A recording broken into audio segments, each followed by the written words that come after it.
अब पाकिस्तान का तो आप छोड़ ही दीजिए, क्योंकि वहाँ ना समझने की आशा है ना हमारे यहाँ। अब मैं क्या कहूँ आपको। इतनी पढ़ाई के बाद आपको क्या लगता है कि दुनिया के सबसे बड़े डिप्लोमेट कौन थे? मैं कहूँगा सबसे बड़े डिप्लोमेट एक श्री कृष्ण थे, एक हनुमान जी थे।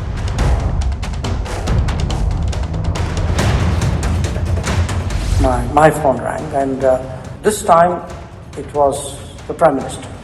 And so his first question was, "Jage ho?" I said, "Ha, sir."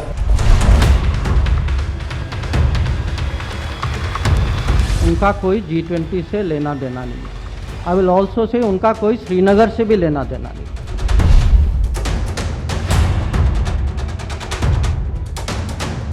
Europe has to grow out of the mindset that Europe's problems are the world's problems, but the world's problems are not Europe's problems. दुनिया में पाकिस्तान जलील हो रहा है। जो बिलावल भुट्टो हिंदुस्तान गया है, जिस तरह का वहां रवैया हिंदुस्तान के फॉरेन मिनिस्टर का था, हम सब के लिए शर्मिंदगी का बायस है।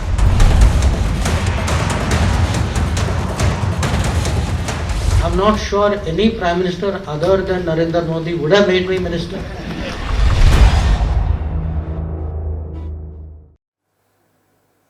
भारत के विदेश मंत्री एक बार फिर वर्ल्ड पॉलिटिक्स में ट्रेंड कर रही हैं। सिक्योरिटी पॉलिसी के सबसे बड़े डायलॉग सेंटर में जाकर उन्होंने जिस बेबाकी से भारत का पक्ष रखा, वो विदेश में भारत की बढ़ती धाक का प्रमाण है। सवाल है, जो जयशंकर दुनिया के बदलते समीकरण को इतने अच्छे से जानते हैं, उन्हें आप कितने अच्छे से जानते हैं? एस जयशंकर से जुड़ी इंटरेस्टिंग रिपोर्ट देखिए। 17 फरवरी, म्यूनिख, जर्मनी। आलीशान बायरशर होटल में सुरक्षा नीति से जुड़ी दुनिया की सबसे बड़ी वार्ता का मंच तैयार था। Minister of foreign affairs Germany. पहले जर्मनी की विदेश मंत्री Annalena Baerbock I, Antony Blinken secretary of state. फिर अमेरिका के विदेश मंत्री एंटनी ब्लिंकन पधारे। सुब्रमण्यन जयशंकर मिनिस्टर। और अंत में आए भारत के विदेश मंत्री एस जयशंकर।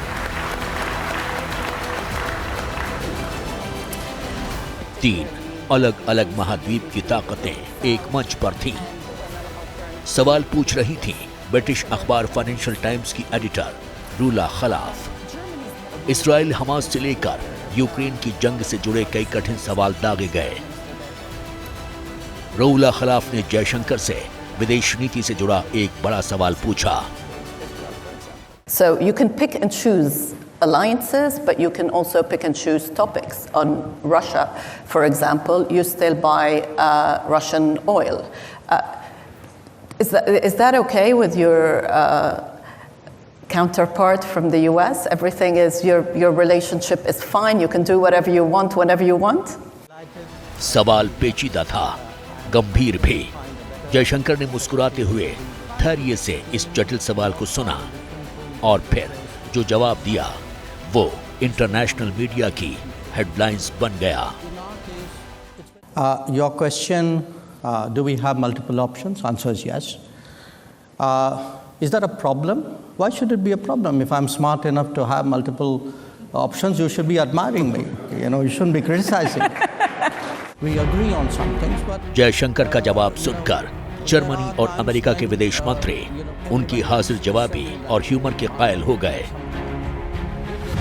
रूला खलाफ भी भारत के विदेश मंत्री को सुनकर दंग थी। यूरोप के मंच से अमेरिका के सामने जयशंकर ने यह क्लियर कर दिया कि भारत अपनी विदेश नीति का फैसला किसी के दबाव में आके नहीं करेगा। दोस्ती अमेरिका से भी होगी, दोस्ती रूस से भी होगी, लेकिन क्लैश की स्थिति में फैसला वही लिया जाएगा जो भारत के हित में होगा। इसी म्यूनिख सुरक्षा सम्मेलन में एक बड़ा फेस ऑफ हो गया। चीन के विदेश मंत्री वांग यी और जयशंकर के बीच कुछ सेकंड्स की बात हुई। जुलाई 2023 के बाद पहली बार ये दोनों मिल रहे थे। जयशंकर की आक्रामक बॉडी लैंग्वेज देखने लायक थी। इंटरनेशनल मीडिया के कैमरे इस पल को कैप्चर करने की होड़ में लग गए। म्यूनिख में भारत की विदेश नीति का डंका बज रहा था और तालियों के जरिए इंटरनेशनल ऑडियंस जयशंकर को बधाई दे रही थी। मुहर नरेंद्र मोदी की फॉरेन पॉलिसी पर थी, जिसे मौन होकर स्वीकार रहे थे विदेश मंत्री।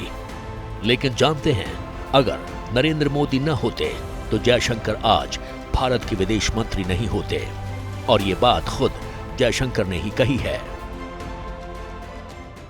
For me to become foreign secretary was frankly for me the limit of my ambition. I had never even dreamt of becoming a minister. I'm not sure any prime minister other than Narendra Modi would have made me minister. आखिर एक शानदार IFS Bharat का विदेश मंत्री कैसे बन गया? विदेश सेवा से शुरू यात्रा को नरेंद्र मोदी ने राजनीति की मंजिल क्यों दिखाई? जयशंकर के पिता का इंदिरा गांधी कनेक्शन क्या है? वो कौन सी मुलाकात थी जब नरेंद्र मोदी ने सोच लिया था कि भारत का विदेश मंत्री जयशंकर जैसा होना चाहिए? जयशंकर अपनी सफल विदेश नीति का श्रेय श्री कृष्ण और हनुमान को क्यों देते हैं? अगले 10 मिनट में आपको इन सारे सवालों के जवाब मिलने वाले हैं। उससे पहले एबीपी न्यूज के foreign affairs editor Ashish Singh से सुनिए जयशंकर से जुड़ी एक दिलचस्प कहानी।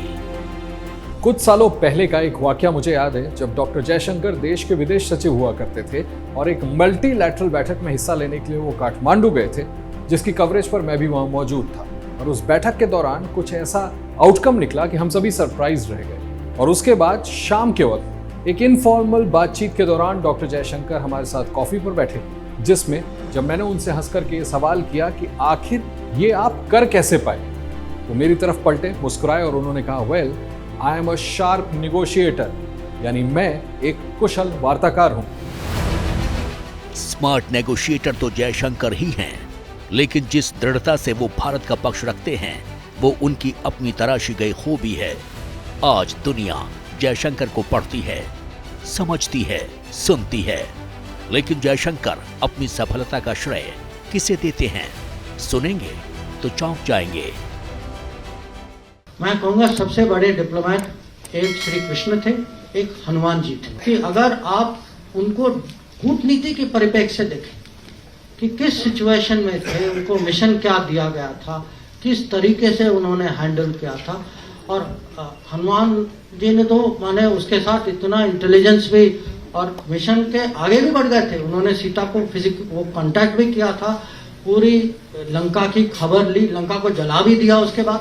माने कैसे डिप्लोमेट, माने ऑल पर्पस मल्टीपर्पस डिप्लोमेट। एक बेमिसाल ब्यूरोक्रेट्स, एक बेखौफ शख्सियत और दुनिया भर का भ्रमण करने वाले जयशंकर अपने अतीत, अपनी जड़ों और अपनी संस्कृति से हमेशा जुड़े रहे। शायद यही वजह है कि भारत का पक्ष रखते हुए उनमें एक अलग सा आत्मविश्वास झलकता है। यही आत्मविश्वास जयशंकर को विजय शंकर बनाता है।